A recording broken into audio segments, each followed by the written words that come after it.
জামিনে মুক্তি পেলেন সাবেক স্পিকার ডক্টর শিরিন শারমিন চৌধুরী। দর্শক দেখতে পাচ্ছেন শিরিন শারমিন চৌধুরী মুক্তি পেয়ে তুপের মুখে পড়ে এবং ভয়াবহ যুদ্ধের ঘোষণা দিয়েছে মুক্তি পেয়ে। এদিকে গতকাল স্পিকার শিরিন শারমিন চৌধুরী মুক্তি পাওয়ার পর আজ রাজপথ উত্তাল করে বিএনপি কর্মীরা। শিরিন শারমিন চৌধুরী যুদ্ধের ঘোষণা দেয় বিএনপির বিরুদ্ধে, এই নিয়ে দেশে ধ্বংসলীলা। সকালে জামিন পাওয়ার পর বিকেলে জেল থেকে মুক্তি পেয়েছেন সাবেক স্পিকার শিরিন শারমিন চৌধুরী। অথচ প্রায় 2 বছর ধরে তিনি কোথায় ছিলেন কেউ জানে না। হঠাৎ করে গত 7 এপ্রিল পুলিশ ভোর রাতে তাকে গ্রেপ্তার করে। অথচ গত 2 বছরে এমন গ্রেপ্তার হওয়া রাজনৈতিক ব্যক্তিত্ব, বিশেষ করে যারা আওয়ামী লীগের মন্ত্রী এমপি ছিলেন, তাদের ক্ষেত্রে রিমান্ড চাওয়াটাই ছিল সহজাত প্রক্রিয়া।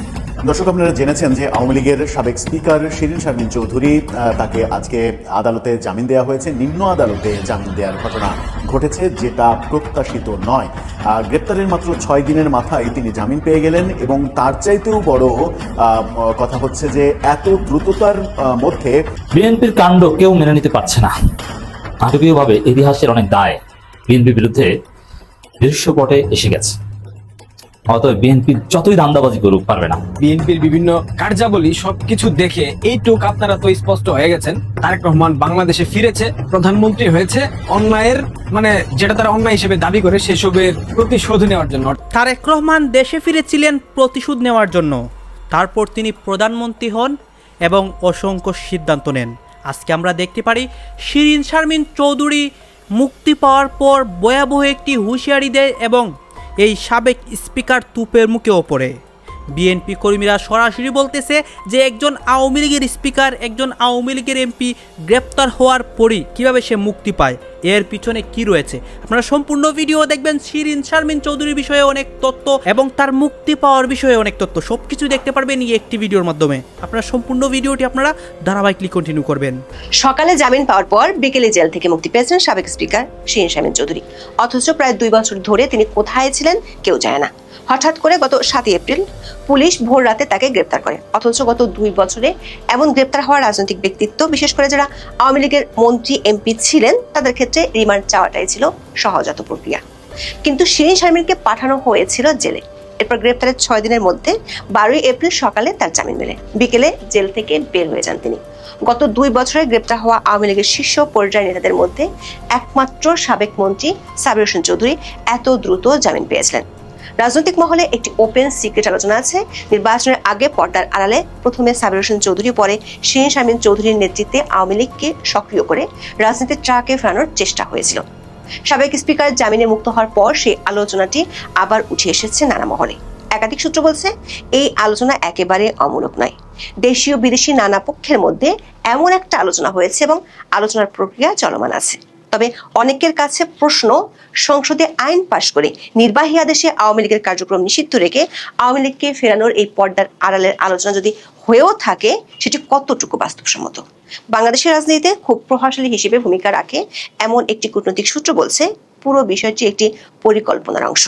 যদি তাই হয়, তাহলে সামনের দিনে এমন অনেক ছোট ছোট চমক দেখা যেতে পারে। বিস্তারিত জানতে চলুন যাওয়া যাক বিশ্লেষণ। 2025 সালের 22 মে আন্তঃবাহিনী জনসংযোগ পরিদপ্তর বা আইএসপিআর থেকে একটি বিজ্ঞপ্তি দিয়ে বলা হয়েছিল 2024 সালের 5 আগস্ট আওয়ামী লীগের পতনের সময় 626 জনকে বাংলাদেশের বিভিন্ন সেনানিবাসে আশ্রয় দেওয়া হয়েছিল। সেই তালিকায় 4 নম্বর নামটি ছিল সাবেক স্পিকার শিরিন শারমিন চৌধুরীর। বলা হয়েছিল তাকে পরিবার সহ সেনানিবাসে আশ্রয় দেওয়া হয়েছিল।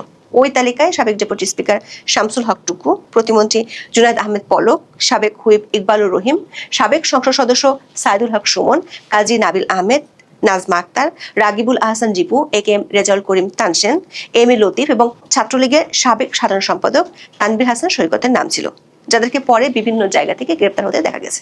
শিরিন শারমিন ছাড়া সেনাবাহিনীর ওই তালিকায় থাকা সাবেক প্রধান বিচারপতি ওবায়দুল হাসান, আপিল বিভাগের বিচারপতি ইনায়েতুর রহিমের কোনো হদিস পরে পাওয়া যায়নি।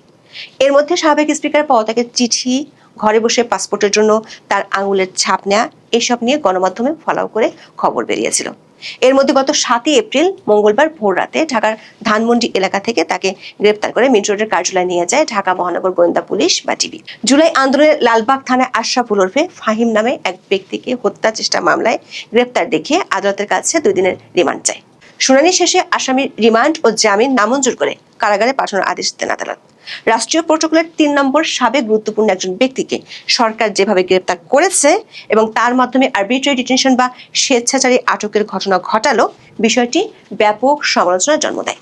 12 এপ্রিল দুপুরে জুলাই আন্দোলনের সময় সহিংসতা, ভাঙচুর ও হত্যা চেষ্টার অভিযোগে রাজধানীর লালবাগ থানায় দায়ের করা এক মামলায় সাবেক স্পিকারের জামিন মঞ্জুর করেন আদালত। আসামিপক্ষের আবেদনের পরিপ্রেক্ষিতে জামিন মঞ্জুর করেন ঢাকার অতিরিক্ত chief metropolitan magistrate Zakir Hossain. Dhaka মহানগর আদালতের প্রধান কৌঁসুলি ওমর ফারুক ফারুকী বলেন, আদালত 50,000 টাকা মুচলেকার মামলায় পুলিশের প্রতিবেদন দাখিল না হওয়া পর্যন্ত আসামির জামিন মঞ্জুর করেছেন।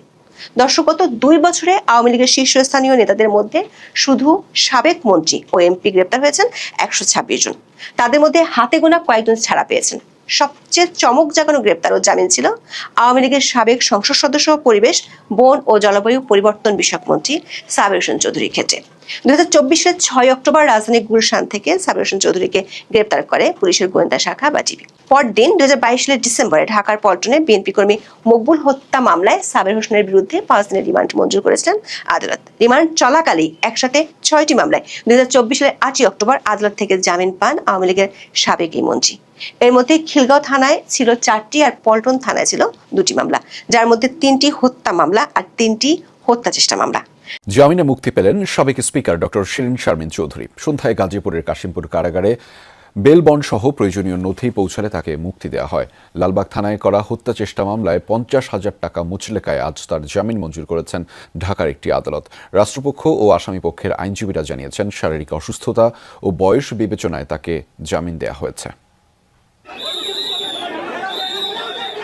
জাতীয় সংসদের সাবেক স্পিকার শিরিন শারমিন চৌধুরীকে গত মঙ্গলবার রাজধানীর ধানমন্ডির একটি বাসা থেকে গ্রেফতার করে গোয়েন্দা পুলিশ।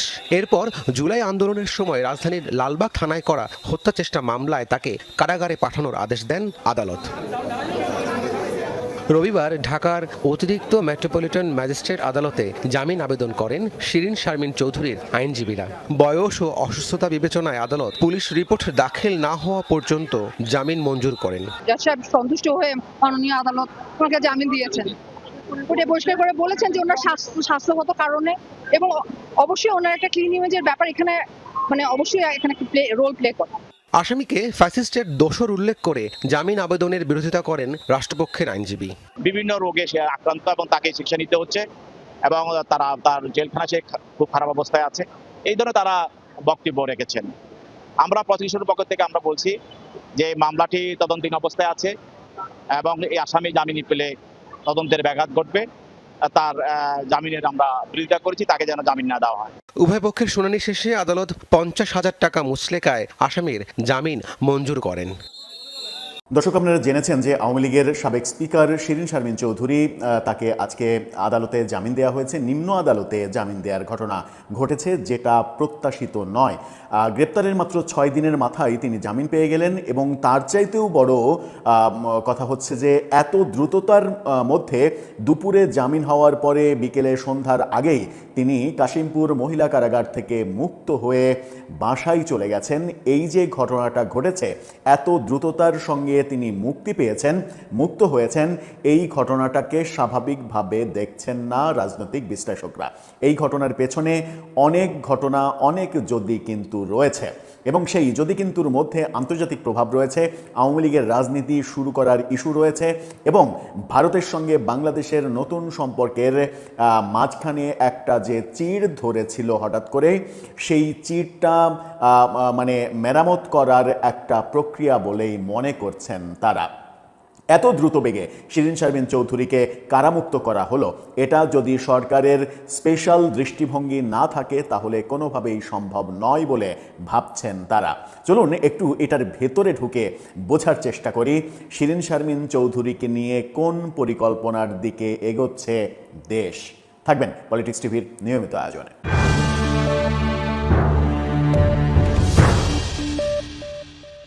দর্শক, বলছিলাম আওয়ামী লীগের সাবেক স্পিকার শিরীন শারমিন চৌধুরী দুপুরে জামিন পেয়েছেন নিম্ন আদালতে এবং জামিন পাওয়ার পরে সন্ধ্যা 6টার আগে তিনি কাশিমপুর মহিলা কারাগার থেকে মুক্তি পেয়েছেন, এই খবর আমরা নিশ্চিত হয়েছে।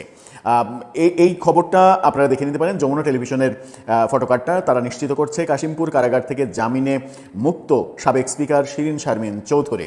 এত দ্রুততার সঙ্গে ঘটনাটা ঘটেছে, এখানেই অনেক যদি কিন্তুর প্রসঙ্গ আসছে। কি বলছে গণমাধ্যম? হত্যা চেষ্টা মামলায় দুপুরে জামিন পাওয়ার পর বিকেলে কারাগার থেকে মুক্তি পেয়েছেন শিরীন শারমিন চৌধুরী। বিকেলে কাশিমপুর মহিলা কেন্দ্রীয় কারাগার থেকে জামিনে মুক্তি পান তিনি। কাশিমপুর মহিলা কারাগারের সিনিয়র জেল সুপার কাউ আলিন নাহার গণমাধ্যমকে বলেছেন, কারাগারে জামিননামা পৌঁছানোর পরই যথাযথ প্রক্রিয়া অনুযায়ী একটু আগে তাকে রিলিজ করা হয়েছে। তার মানে এটা প্রমাণ করে কারাগার আগে থেকেই এটা জানতো এবং কারাগারও প্রস্তুত ছিল, শুধুমাত্র কাগজ আসার ফর্মালিটিটা হলেই তারা তাকে রিলিজ করে দেবে। এবং ঘটনা সম্ভবত এটাই হয়েছে যে কাগজটা আদালত থেকে অনলাইনে কারাগারে গিয়েছে। যদি অনলাইনে না যায় তাহলে এত দ্রুততার সাথে তার মুক্তি হওয়াটা অনেক কঠিন ব্যাপার। যে গাড়িতে করে শিরীন শারমিন কারামুক্ত হয়ে বাসায় গেছেন, সেই গাড়িটা প্রকাশ করেছে একটি গণমাধ্যম, প্রথম আলো। দেখে নিন, সেই সাদা রঙের একটা অফ হোয়াইট না, মূলত সাইকেলের একটা গাড়িতে চড়ে তিনি গিয়েছেন। বলা হচ্ছে যে সহিংসতা, ভাঙচুর ও হত্যা চেষ্টার অভিযোগে রাজধানীর লালবাগ থানায় দায়ের করা শিরীন শারমিন চৌধুরীর যে মামলা, সেই মামলায় তার জামিন হয়েছে।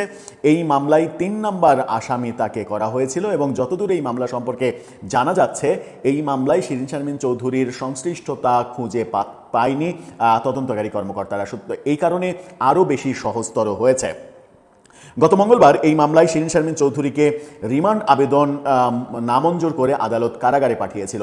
তার গ্রেপ্তারের 6 দিনের মাথায় আজকে জামিন হলো এবং তার চাইতেও চমক যেটা ছিল সেটা হচ্ছে জামিন আদেশের 4 ঘন্টার মধ্যে আবার তিনি কারামুক্ত হলেন। এই ব্যাপারে সাংবাদিক আনিস আলমগীর ফেসবুকে একটা পোস্ট দিয়েছেন, তার পোস্টটা দেখে নিন। যমুনা টেলিভিশনের ওই খবরটা শেয়ার করেই তিনি লিখেছেন, সাবেক স্পিকার শিরীন শারমিন চৌধুরীর জামিনের পরপর কারামুক্ত হওয়ায় সরকারকে অভিনন্দন। তিনি সরকারকে অভিনন্দন জানাচ্ছেন।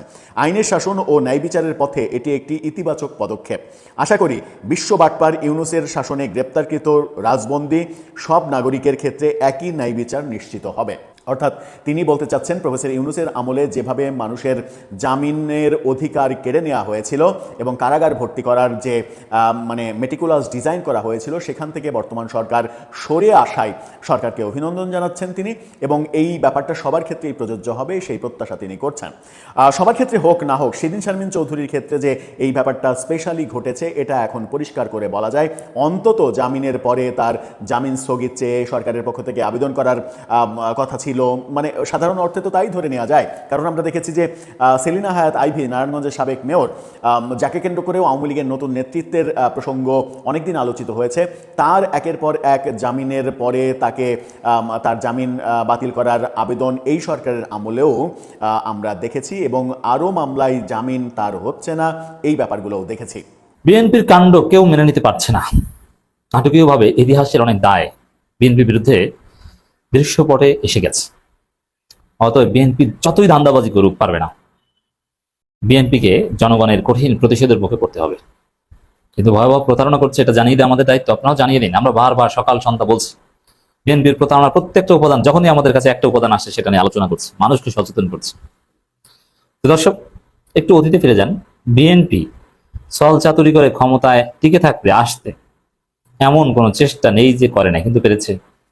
2006 সালের হিসাব করেন, সেই কেএম হাসানকে টার্গেট করে বিচারপতিদের বয়স বাড়ানো, শেষ পর্যন্ত কেএম হাসানকেও পেল না, ইয়াজউদ্দিনকে প্রধান উপদেষ্টা বানালো, ভুয়া ভোটার তালিকা বানালো, কত কিছু।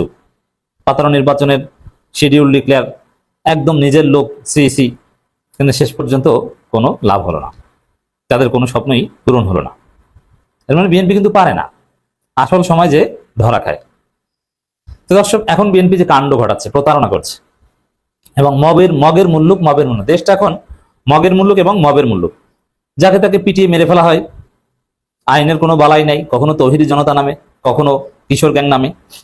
এর মানে দেশে ভয়াবহ মব চলছে। নাম্বার 1, সরকার এগুলো মোটেও কন্ট্রোল করতে পারছে না। দ্বিতীয় হচ্ছে, সংসদে যেটা চলছে এটা মগের মুল্লুক। যদি মন চায় যে এই বিলটা সংসদে উত্থাপনের 20 মিনিট আগে পরিবর্তন করবো, 20 মিনিটের আগে পরিবর্তন করে দেয় ফু দিয়ে। একটা যে প্রক্রিয়া আছে, একটা সমঝোতা আছে, সংসদীয় কমিটি আছে, সেদিকে কোনো মাথা ব্যথা নেই। কিসের সংসদীয় কমিটি আর কি, যা মন চায় সেটা করছে। যে অধ্যাদেশ বাতিল করতে মন চায় করে, কোনো যুক্তি লাগবে না। যে অধ্যাদেশ বহাল রাখতে মন চায় সেটা করে, তাতে বিএনপির প্রতিশ্রুতির সাথে যায় কিনা, কিসের সাথে মিলে কিনা, কি কোনো কিছু না, মন চায় আর করে, মন মতো করে। তো দর্শক, আপনারা জানেন যে বিচার বিভাগ স্বাধীন করা এটা একটা ঐতিহাসিক আন্দোলন। দর্শক, আপনারা তো দেখলেন এখানে কি কথা হচ্ছে। অনেকে কিন্তু অনেক কথা বলতেছে, অনেকে আলোচনা করতেছে, অনেকে সমালোচনা করতেছে দেশের বিভিন্ন অবস্থা এবং পরিস্থিতি নিয়ে। বিশেষ করে এখানে আমরা দেখতে পাচ্ছি যে দেশের রাজনীতির প্রেক্ষাপট নিয়ে কথা হয় এবং দেশের রাজনীতির বর্তমান অবস্থা বা শিরিন শারমিন চৌধুরী মুক্তি পাওয়ার পর অসংখ্য নিউজ যে আসে এগুলো নিয়ে কথা হয়। গাইজ, এই বিষয়গুলো দেখে এবং আপনাদের মন্তব্য কি, আপনাদের গুরুত্বপূর্ণ মন্তব্যটা অবশ্যই আপনারা আমাদের কমেন্ট বক্সে লিখে যাবেন। সর্বশেষ আপনাদের কাছে আমাদের রিকোয়েস্ট থাকবে, আপনারা আমাদের চ্যানেলে নতুন দর্শক হয়ে থাকলে চ্যানেলটি সাবস্ক্রাইব করবেন এবং পাশে থাকা বেল বাটনটি বাজাবেন, যাতে করে নেক্সট ভিডিওটা সবার আগে আপনাদের কাছে পৌঁছে যায়। ধন্যবাদ।